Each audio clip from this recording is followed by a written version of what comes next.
I hope everyone will pass during midterm. Please study your lesson.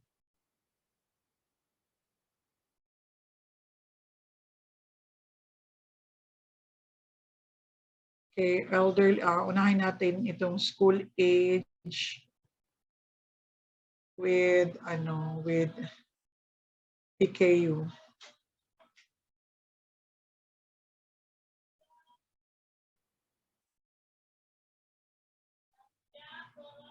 Okay, this is the case number 3, but it doesn't mean this is for group 3. So, yan ko siya, i-reshuffle ko siya. Okay, so hindi ito for group 3 again because I will reshuffle the cases to the different groups. Okay, we have here the 8-year-old girl with PKU and with a low phenylalanine. So the short or abbreviation ng phenylalanine is PHE. Tolerance, no? Low phenylalanine tolerance. Pwede din siyang capital letter tanan yung PHE, no? An 8-year-old girl taking conventional amino acid base or AA protein substitutes 3 times a day express an interest in new glycomacropeptide or GMP-based protein substitutes. So these substitutes are rich in protein but low in phenylalanine. Kaya ginawa silang substitute. They are synthetically prepared, no, in the laboratory, of course.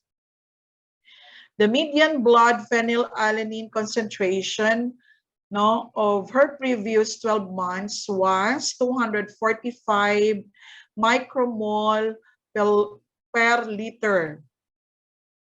Okay, so the PHE target or phenylalanine target of 120 to 360 micromole of per liter. Meaning to say, ito lang dapat yung laman or content ng phenylalanine sa kanyang dugo is within the target range for her age.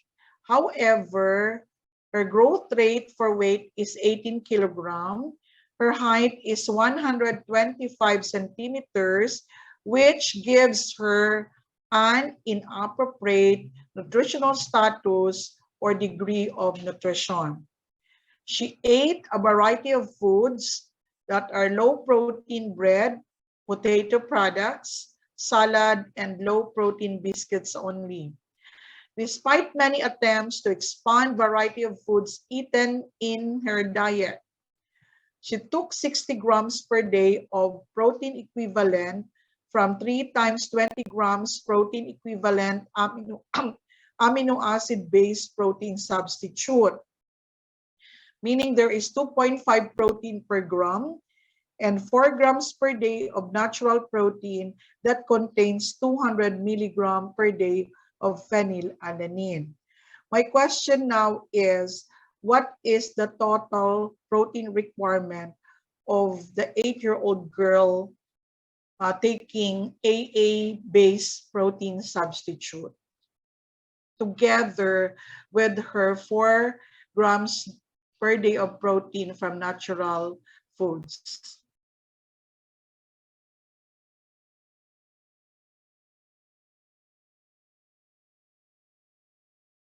So that would be one of the questions, right? So you have to analyze to get the correct answer. So next, you have what to do is to calculate and determine the NS of the 8-year-old girl using degree of nutrition, and you have to show your solution. So after computing the degree of nutrition, give the diet prescription of the girl, show your solution. Example ito, hindi ito yung talaga ng 8-year-old ha, another example ito. So ano yung 28 plus 8? 28 minus 8, 20. So 4 times 2 or ilan? 10 times 2. So 10 years old. No? Yeah, 10 years old girl ito. 10 years old kasi 10 times 2 is 20. plus 8 is 28 kilograms. So this is the KDBW of a 10-year-old girl. So 10-year-old, to compute the kcal, no, or TR per day, you have to multiply the KDBW to the kcal requirement per KDBW. So what is the kcal requirement per kcal per KDBW for 10-year-old girl? So what is your reference for that? Your reference is in our table, yung table for age and calories. So ang nandun, 55 calories per kilogram desirable body weight for 10-year-old girl. This one, I think, can you see this? No? This one, can you see this? Mawala ka po, ma'am. Okay, sige. Basta nasa, ano natin, yung prelim computation table. This is a table na may age ang mga bata from 1 to 15 years old, no? Tapos may boys and girls, kcal per kilogram desirable body weight. So meaning, pag 10 years old siya, ang kailangan niya na kcal, kada timbang niya ng kanyang DBW is 55 kcal. So 28 times 55 is equal to 1,540 or 1,550 kcal. So saan galing ang deduction na 240 kcal? Presuming your answer to my first question is 60 grams. Presuming. Di ba I asked you kanina, how many grams of protein per day an 8-year-old, no, PKU patient per day? How many grams? If you add the the amino acid based protein substitute and the requirement per gram per protein coming from natural foods. So presuming 60 ang answer. Presuming lang ha, 60 grams. So grams yan, you have to convert that to calories. Take note class ha, kasi this is what you're going to do. Not only here in this activity, but also in the exam. So 60 grams siya. So to convert that into calories, you have to multiply by 4. So 60 times 4 is equal to 240. So deduct now the 240 doon sa ating 1,550 na kinompute natin for the 10-year-old girl. Now, the difference is 1,300 kcal kasi 1,540 or 1,550 minus 240 is equal to 1,300 kcal. Now, the 1,200 kcal now class is the non-protein calories.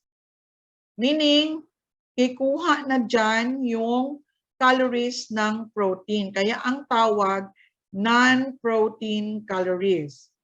Gets?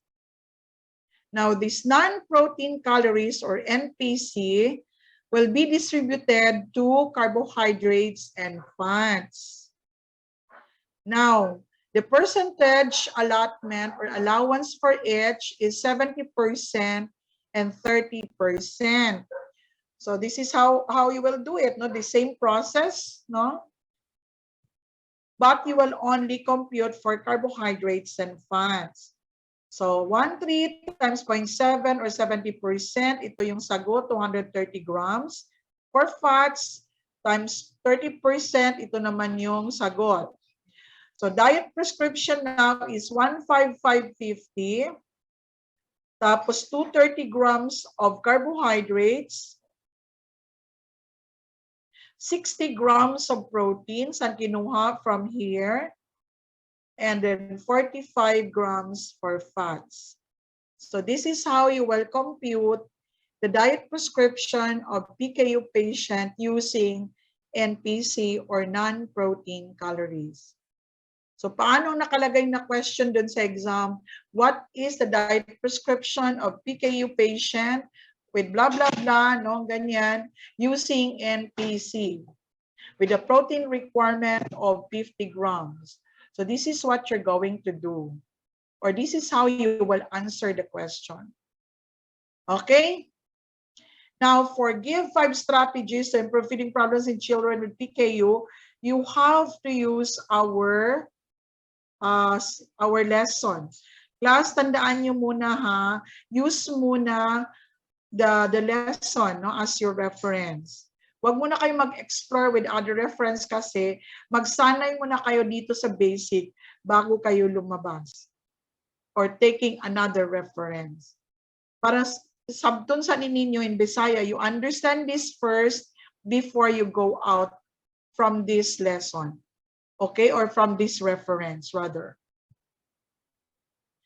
Now, after that, you have to compute the FEL or distribute the FEL of 500 kcal lunch for 8-year-old girl with PKU with protein 1.5 grams na requirement or 75 milligram PHE. Tinuruan ko na kayo yesterday, I think, no, on how to compute the phenylalanine content of yung sample ko sa ating lecture, 'di ba? Sa ating lecture sa isang meal ko lang doon, merong 0.5 grams lang of protein, meron namang 1 gram of protein, meron namang 1.5 gram. I think sa aking breakfast na sample yesterday, yung oatmeal, 'di ba? Oatmeal 10 grams with banana 'yon, 'di ba? Yun yung sample natin doon with protein substitute. Okay, still remember that? I hope you still remember that, no? You should remember, you must remember it, no, to answer questions. Okay? So, alam niyo na kung paano i-distribute ang 1.5 grams to the recipes that you will be planning, no, for this PKU patient. Then here also your reference, use our lesson. No, sana you will use our lesson so that you can study at the same time for the lecture. Did you understand, class? So the diet here is already given. Low protein or phenylalanine restricted diet. What are the management and what are the rationale? Then supplementation of vitamin C and iron. What are the management and the rationale? So itong mga numbers na to 1, 2, 3, mean to say may tatlong management, may tatlong rationale. So vitamin C, tatlo also. Iron, tatlong management. Tatlo naman yung rationale. Meaning sa isang management, merong corresponding rationale. Okay, after that, you have to plan a diet, no? Or plan a meal of 500 kcal lunch for an 8-year-old girl with PKU. Use the traffic light system. Yung kung green light, mean to say, pwedeng kainin ng mga pagkain na doon provided it's within the RDA or AI. No? Okay? And then here, you have to compute the kcal, the protein, and the phenylalanine, vitamin C, and iron. Okay, so hanggang 6 lang ang activity na gagawin nyo for this. Any question, clarification? Yeah, Kasal. Ma'am, yung sa DBW, dapat ma'am, sa first nga sa ganito ko ang minus 240, ma'am. Sa TEI, hindi sa DBW. Apo, TEI. Diba may question, my first question was, after ko nabasa yung ating case, what is the protein requirement of the client per day in grams? So presuming the answer is 60 grams. So 60 grams, that is in gram, you have to convert that into calories. So since there are 4 calories per gram, so 60 grams times 4 calories per gram, the answer is 240. Okay. Okay po, ma'am. Okay, another questions, no more. Pero class, you cannot give a complete answer or a correct answer unless you will analyze the case, no, so that you could get the right amount of protein requirement in grams per day of your client with PKU. Madali naman to sabton, no? You just sound lang ninyo, no? Kung naa siya to kung mo take siya 3 times a day sa GMP or sa AA or amino acid protein substitute, naa siya Monday, na siya breakfast, lunch, and supper, so katulo. Sa isa ka substitute, merong 20 grams of protein. So 3 times 20 is 60. Plus meron pa siyang another allotment from the diet, ilang grams. Diba? So i-add mo yung dalawa, yun na yung kanyang protein requirement in grams. And yun na ngayon yung i-convert ninyo into calories para i-deduct ninyo sa kanyang PER. Para makuha nyo ang non-protein calories. Klaro na? Okay, so we're done here. We will proceed now to the next case, which is the osteoarthritis. Okay, osteoarthritis. Where is it? Elderly with osteoarthritis. Kaya nga gusto ko i-discuss kahapon kasi lang we're run out of time, no? Okay, ito yon. Elderly with osteoarthritis. Grandmother X is 65-year-old, no, woman who sees her physician for a checkup and seeks advice. Her reason for scheduling this appointment was to ask for advice regarding ibuprofen or glucosamine with chondroitin to help with arthritis pain. Okay, so na-check up siya, but the findings, her chart shows that she weighs 70 kilogram, has a height of 152.48 centimeters, and has hypertension and type 2 diabetes. So meron siyang mga comorbidities, no? Besides sa kanyang arthritis.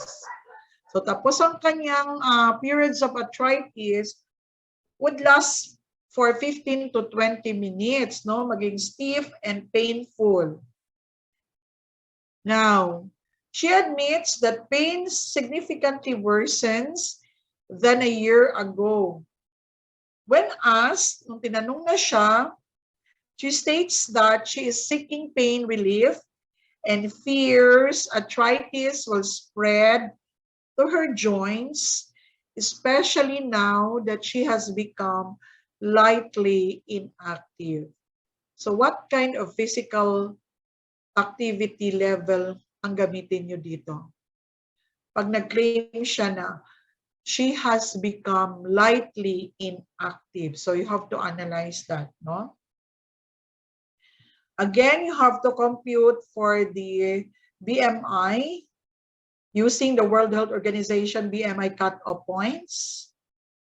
Give the diet prescription of grandmother X using 60, 15, 25. So, simple lang pag-compute din na. Di rin na ang dili simple kasi you have to consider the 130 milligram per meal of purine. Okay, purine, when metabolized, will, tsaka ma-breakdown siya or catabolize, will give off uric acid. Okay, I have a table here and I have also an example on how to compute the purine content of the food. Okay, after that, you have to make or answer the dietary management of osteoarthritis. Again, please use our lesson or our lesson in the lecture in answering this dietary management for osteoarthritis. So wag mo nang magamit ng ibang reference, use our lecture reference. Para at the same time, you are also studying your lesson for the lecture. Now, for the supplements like glucosamine and chondroitin, here you have to use another reference, but because it's not included in our lesson. Okay, so these two are herbal, no, medicine. So try to search for the uses and benefits and what are the contraindications. Then supplementation of magnesium, vitamin D, and vitamin C, again, use our lesson, no, as your reference.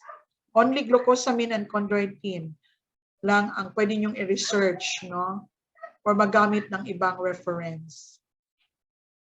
Now, so the last activity that you will do for this case is to plan a 350 kcal supper for Grandma X who has osteoarthritis.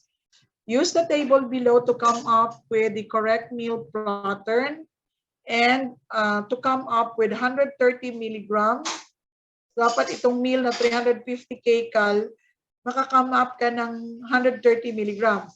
The better if less than 130 milligrams. So, ang atin dito is within or less than 130 milligrams. The better kung hindi mo abot ang 130. Okay?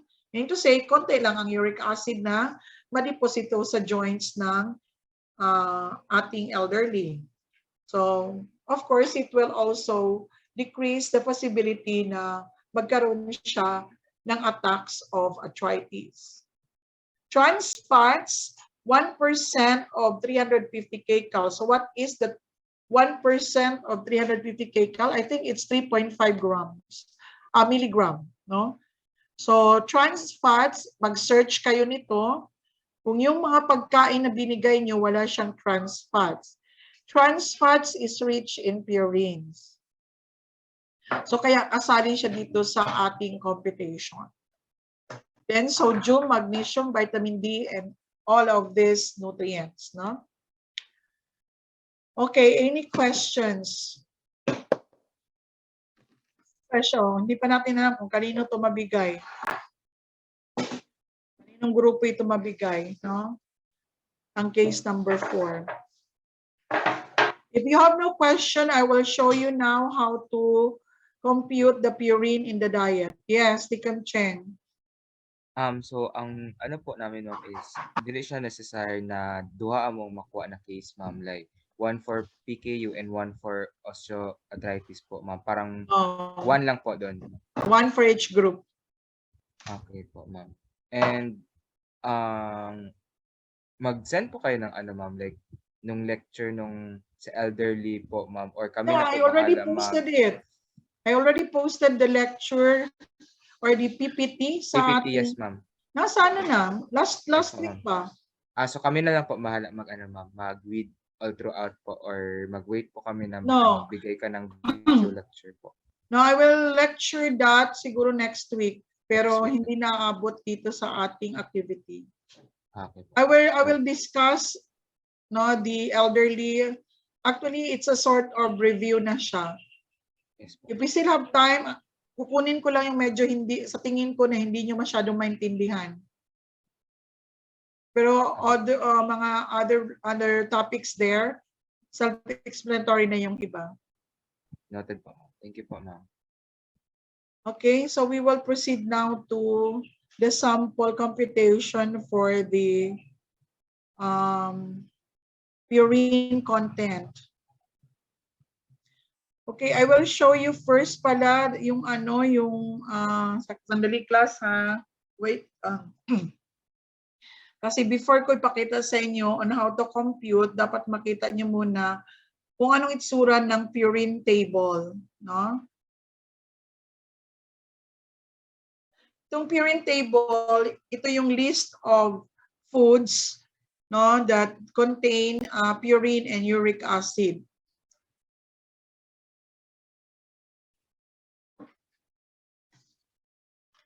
Hindi nyo akalain, no, ng nutrition, ganito ka-komplikado, no? Ang dami palang computation. Akala nyo pagkain, pag marinig nyo kasi nutrition, pagkain lang yan, no? So, yun lang na, mukhaon man ta everyday. Okay, sandali lang ha, para makita nyo talaga. I-zoom in ko muna. Okay, hindi na pwede. Asan na? Pwede ba ito? Okay, pwede siya. Para malaki ang kopya natin. Sige, go. So, ito yung purine table. Pag wala dito yung pagkain, leave it blank, ha? Kung wala dito. I will also post this, no, sa GC para magamit niyo kung sino man yung mabigyan ng case for osteoarthritis. So this is how it looks. So the highest in purines, 400 milligram uric acid per 100 grams and higher. Itong mga values na nandito, class, ito yung makukuha na purine per 100 grams of this foods here. Meaning, yung fish, sardines in oil, 100 grams, ang makuha na purine is 480 milligram. Okay? So, pag blue ang color, meaning to say, matataas yung purine content. Oh, tingnan nyo. So, meaning to say, ang makuha dito, 3 or 4.8 uric acid, milligram of uric acid, no? Moderately high in purines, 100 to 400. So medyo kumukunti na yung amount ng purines here. So these are the list of foods here. And then dito, so kung maggawa kayo ng mag-meal plan kayo, tingnan niyo muna dito kung nandito yung pagkain at the same time nandun sa ating FEL food list para hindi kayo mahirapan. Okay?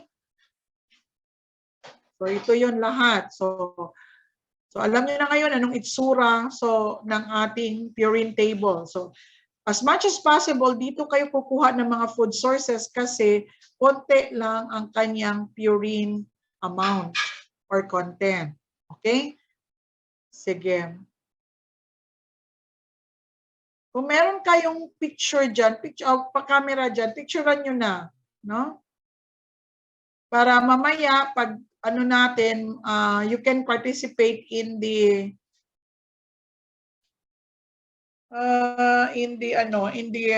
computation of the purine content of our sample meal. Ginawa namin yan kaninang umaga, no? Okay.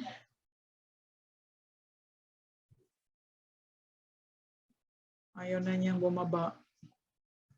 Okay, so we will go now to our sample. Sana yung elderly Excel.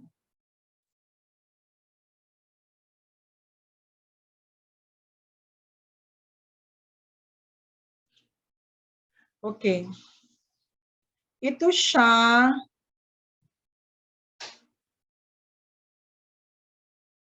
Ang sample dito nakalagay, FEL for 300 kcal dinner for elderly with osteoarthritis.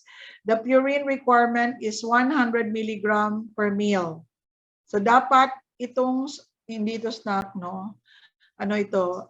Dinner, no? So we distributed 300 kcal here. So 1 vegetable, 1 fruit, 1.5 fruit, 1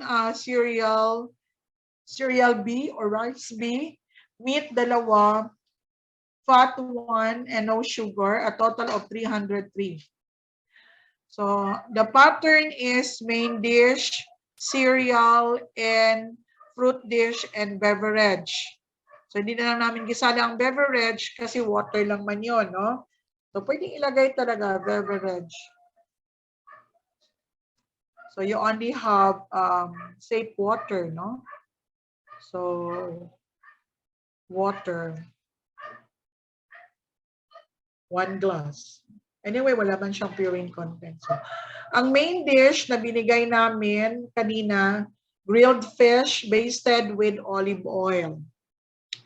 So mackerel, bakit mackerel ang pinili namin? Hasa-hasa siya kasi naa siya diri sa atong food exchange list at the same time naapod siya dito sa purine table. Okay? So para dili ta mahirapan pag-compute sa yan kcal at the same time dili pud ta mahirapan mangita sa purine content sa mackerel. Okay? So since ang kailangan niya na meat dalawa, ang mackerel kasi nahasa-hasa in the FEL food list, low-fat meat.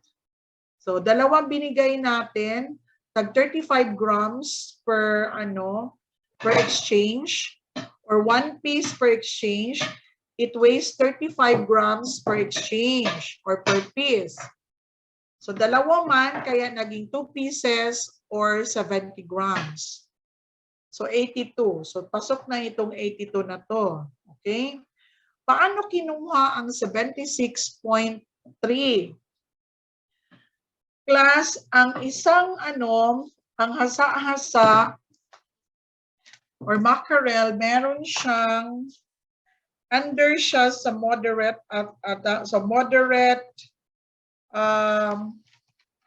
moderately high in purines. Andito siya, mackerel. Meron siyang 145 per 100 grams.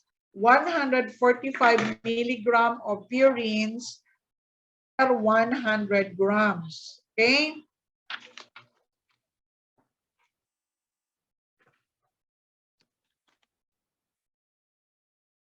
Kasi per 100 grams man siya, so ilan ngayon ang content niya kung 70 grams ang ating mackerel. So since 100, so 70 dito natin i-compute equals 70 lang ang gamitin natin divided by 100 to get the amount of i-compute nyo dyan 70 divided by 100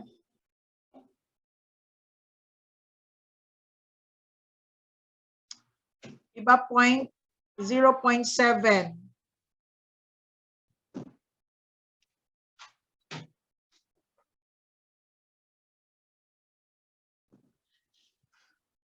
equals 70 divided by 100.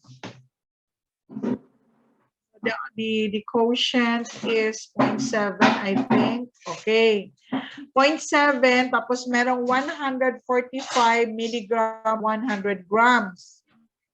Choppy ako, class. Putol-putol. Okay lang, ma'am. Okay. So therefore, dito siya, 76 tingnan natin, equals 0.7 times 145. And that is 101. Tama ba? Yeah, 101. Ay, hindi pala. CAD palang ginamit natin. CAD. I-change pala namin ito into CAD, which is which is not a mackerel, but bacalao. So we're using bacalao pala. So hindi CAD. So CAD or bacalao. Bacalao.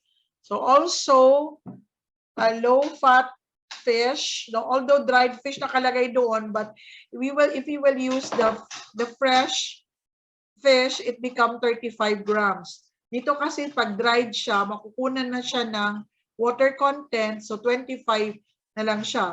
But if you will use fresh of cod or bacalao, it has 35 grams per exchange. So the same pa rin, 70.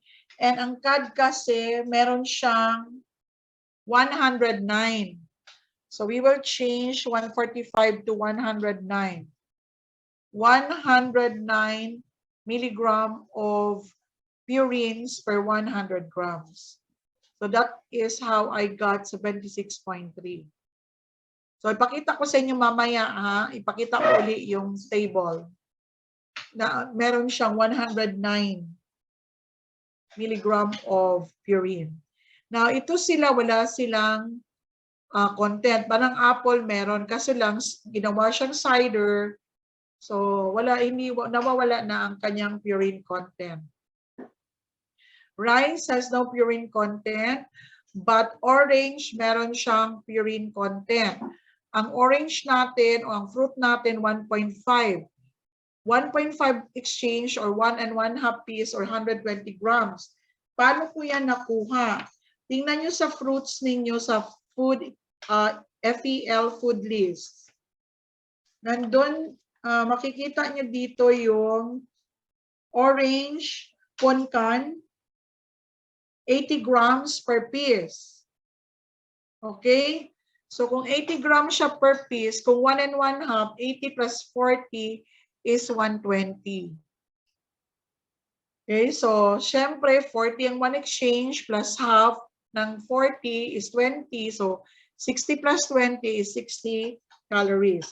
A total of 303, the same total what we have here, no? In what we have here. Now, how about the fresh fruit, mang orange? Ang orange, meron siyang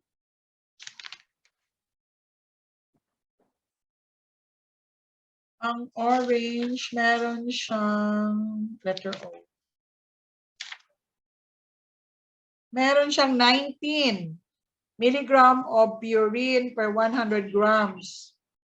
So therefore, ang atin ngayong gagawin is, again, we have to divide 120 divided by 100.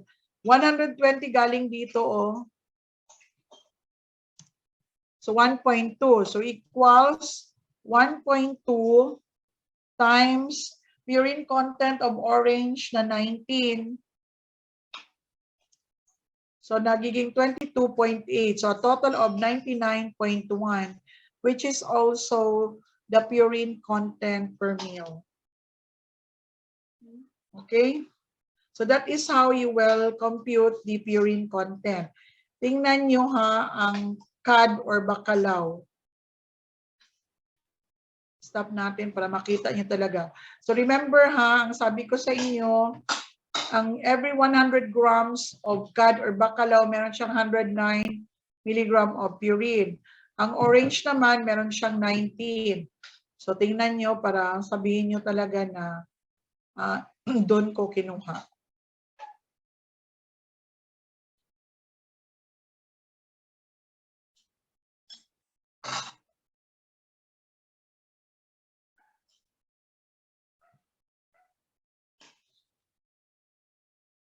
Okay, dito ko kinuha ang fish cod. This one, oh. Sa Bisaya ni siya o sa atong dialect, bacalao ni siya. No? So 109 siya. Ang orange, OP.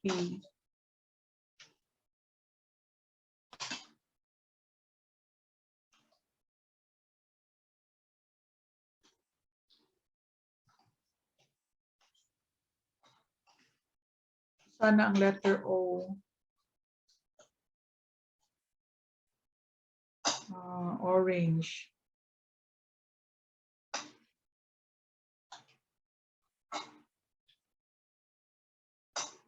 Here, orange, 19. So, dito nyo kukunin, may onion dito, may oyster, no? Okay, so I will also upload this, no, sa GC para magamit kung sino man yung makakuha ng nakakuha ng case na to. Okay, so any question before I will show you also the other cases?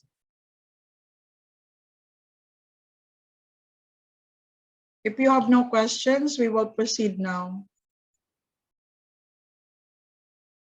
So wait lang, love, school age.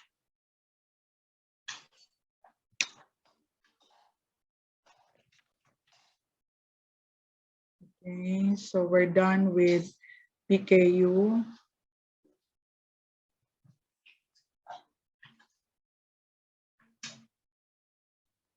So halos pare-pareho lang, no? Ganitong itsura ng cases. But to be fair, I have to let you see the other cases. Because in the exam, we will do the same.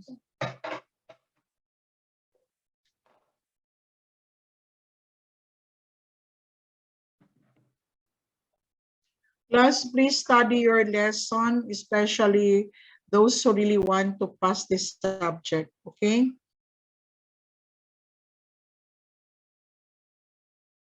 So the only advice I could give is please study. We are now in face-to-face exam. Wala na tayo sa online exam.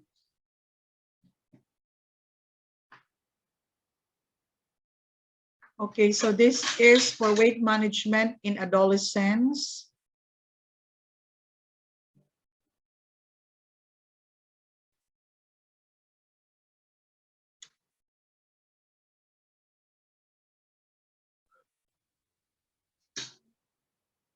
Okay, this is the case for for weight management. This is a 15-year-old case, no, Dabawenyo, who lived with his mother and niece, expressed a desire to have a healthier weight, but was having difficulty with managing his weight. He is 162.56 centimeter tall and weighs 80 kilograms. His specific concerns include the following. Number one, his father died because of a heart attack.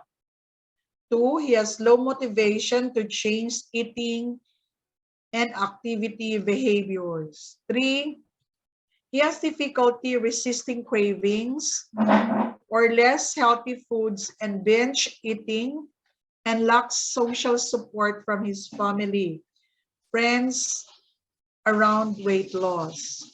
So again, the same, you have to compute, no, and calculate, determine the MS of a 15-year-old boy using the Filipino BMI cutoff points. Give the diet prescription of the boy, show your solution. So ganito lang siya, dalawang question, pero ang hiningi kasi is diet prescription. So meaning, before you can compute the diet prescription, you have to compute first the TBW, the TR, distribution of TR to CPF, before you could have the diet prescription. No? Isang question, pero ang dami. DBW, ano yan, another points. TR, another points. Sa TR pa talaga, you have to be cautious about it kasi magdidak ba o ilan ba ang dapat i-deduct or wala bang deduction, no? So you have to analyze the case. Make an FEL of 650 kcal for supper for a 15-year-old boy. Remember, gusto niya magpapayat, ha? These are, no, a plan a whole-based diet. What do you mean by whole-based diet? Parehon lang din yun sa whole foods. Ano bang whole foods sa ating lesson sa prelim? Foods that are not altered, still intact yung nutrient content, not processed. No? So mean to say, ang choice of foods dito dapat natural, organic, no? Hindi processed foods, hindi well-milled, hindi well-processed, hindi altered. So kumbaga, a whole-based diet focuses on minimally processed foods, foods from plants and is effective at stimulating weight loss and improving health. But wag nyo namang tambakan. Always remember 15-year-old yan. Wag nyong tambakan ng fiber foods. So kung kayo yung 15-year-old, no, what will you do if you have 10 exchanges of fiber? That would be 5 cups of vegetable. So hindi yan kakainin in one setting, no? Kayanin nyo ba yun kung kayo yun? So be realistic naman when you plan a meal. Now, there are questions here. Give suggestion on motivating the client to resist his cravings for unhealthy foods and improving his activity behaviors. Give 3 suggestions. What is ketogenic diet? Answer in 2 sentences only. Give 5 reasons why the ketogenic diet is not the proper dietary management for teenagers' weight loss. So I recommend here, I have references here that you may use, no, in answering these questions. But first, you have to consider our midterm PPT lessons before you resort to another reference, no, to these 2 other references. Okay, so ganyan ang isang case. Question 9. Okay, the last case, last na ba? Ang pinakamadali na case dito, celiac disease.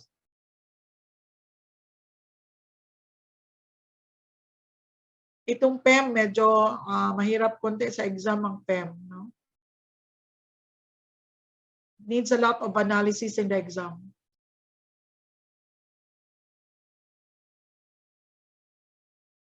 I almost done with the exam. I have the 50% and the other 50% from other teachers. Okay, so this is PEM.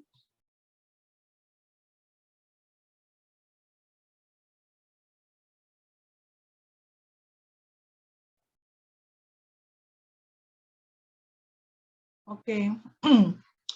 A toddler with PEM. So, mean to say preschooler ito, no? Okay, a client X is a 4-year-old boy. His mother has brought him to the barangay health center. He says that the boy appears to be irritable. Ano ito nakalagay dyan, no? And that he is highly irritable. The boy has 1/2 piece of sweet potato. Tingnan nyo ha, 1/2 piece of sweet potato and half a glass of 3-in-1 coffee per breakfast. His lunch consists of one small dried fish and 1/2 cup cooked rice. Supper of 1 small bowl of corn gruel. Corn pa talaga ha? It's not rice gruel, but corn gruel with a bit of salt or sugar. The boy is diagnosed with kwashiorkor, a protein energy malnutrition. On examination, the positive findings are weight 11 kilogram, reddish color hair, generalized edema, moon face, abdominal distension, hepatomegaly, skin dark, dry with crazy pavement dermatosis. So you have to calculate everything again. And then diet prescription, RUTF for 10.5 kilogram to 11.5 kilogram is equal to 4.5 packets per day times 500 kcal is equal to 2,250 kcal added to normal TR per day. So meaning to say, in every meal that you will do or plan, you have to add how many packets of RUTF. So you have Meaning, you will not deduct this, ha, class, take note. Kung ang pinagawa sa inyo is 900 calories, gawain nyo talaga yung 900 calories. Huwag nyo i-deduct doon ang 500 kcal. Meaning, hindi kasali ang 500 kcal na 1 packet na RUTF. You make a separate meal for 900 kcal. So you just add this at the end of the meal. Kung tapos ka na sa beverage, so after beverage, you have to write there RUTF 10.5 or 1 packet of RUTF, which is 500 kcal. I think I wrote it here already, no? Oh, nilagay ko na RUTF 1 packet 500. Now, their dietary management of kwashiorkor, di ba gidictate ko sa inyo the diet, the management, and the rationale. Dalawa lang man yun. Then plan a 400 kcal breakfast after a rehabilitative stage. Diba, i-explain ko sa inyo, ang first stage kasi we have to meet first the calorie requirement of the kwashiorkor patient or child before we incorporate the protein in their diet. Kaya ang tawag doon, rehabilitative stage, or after a gradual introduction of only carbohydrates, no? And ano ito? And food rich in energy and proteins are now in the diet along with essential vitamins and mineral supplements. So you will do a lot of computation here. Okay, so yan. Ito yung para sa kwashiorkor.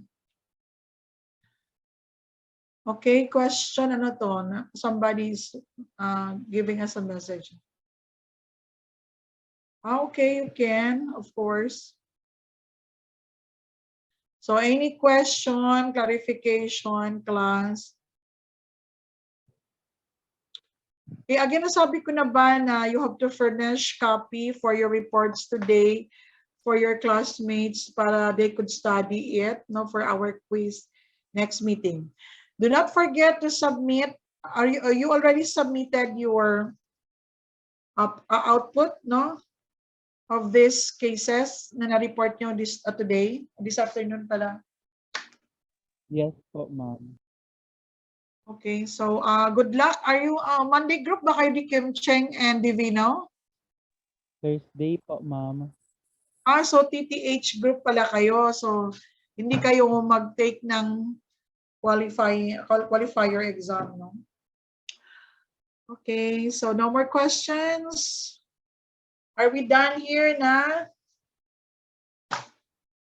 Okay, please, those who who got a very low grade, no, in this subject, please study your lesson well. Especially wala nang mag-pull out ng grade nyo ngayon. Bakit? Wala nang project sa lecture. So meaning to say, walang group work sa lecture. So wala nang tutulong sa inyo to pull up your grade. Unlike sa laboratory na merong group work na dalawa, merong individual quizzes. So pwede pang ma-pull up because of group work. Siyempre, teamwork man na. So it's impossible na mabagsak, di ba? Unless lang wala gibuhat. Pero sa ating lecture ngayon kasi class, walang group work. So meaning to say, ikaw lang talaga ang magawa ng grado mo, no? So, ang ating quizzes, I think there are 2 and 1 long quiz. So, next week we will have a quiz, I think for the lecture, for the infancy and children. So, may time pa tayo discuss. I will post the last topic, no, next week. Kasi asing tayo next week. Then, so mag-quiz kayo next week for, I just don't know kung infancy or ano Okay, maybe other section will take the quiz for infancy, the other section will take the quiz for children. So baka hindi kayo pareho ng quizzes or topic sa quiz. And then yung hindi nasali sa quiz next week, yun na yung coverage natin for the long quiz sa last sync week natin, synchronous week. Kailan yan? On anong date yan? 17 to 22. So long quiz, ang coverage niyan, teenagers, elderly, and special group of people. Tama na siguro, di ba? 6 lang man ngayon. Pregnancy and lactation, tapos naman tayo nag-quiz. Thank you for giving higher score, although wala naka-perfect sa quiz, pero at least may naka-line of 9 at kukunti lang ang bagsak. Pero unfortunately pa rin, grabe kababa yung bagsak, no? Nasa 65 ang kanyang transmuted equivalent. So please, paringkamot para makapasar. Kaya walay mo tabang sa imo karon, no? Kaya walay group work ang lecture, only laboratory. Okay, so ang advice kasi sa amin for those kailangang maningkamot pa, ang advice sa amin, pagbagsak pa rin kayo for midterm, we will refer you already to the guidance. So yan ang advice. So please paringkamot para hindi ma-refer yung pangalan nyo sa guidance. Kasi pag ma-refer kasi yan, more or less your parents will be called, no? To talk about whether you will pass or not, no? O kung pwede ka pa ba sa department na to or not anymore, no? Parang ganon. Pero I'm still not, pero parang ganon talaga ang mangyari, no? Okay, so please paringkamot para makapasa sa subject. Ako po, I will try my best kung saan kapag pasa. Okay? So questions before we will have our closing prayer and meet your group, no, for this next activity for the laboratory. If you have no questions.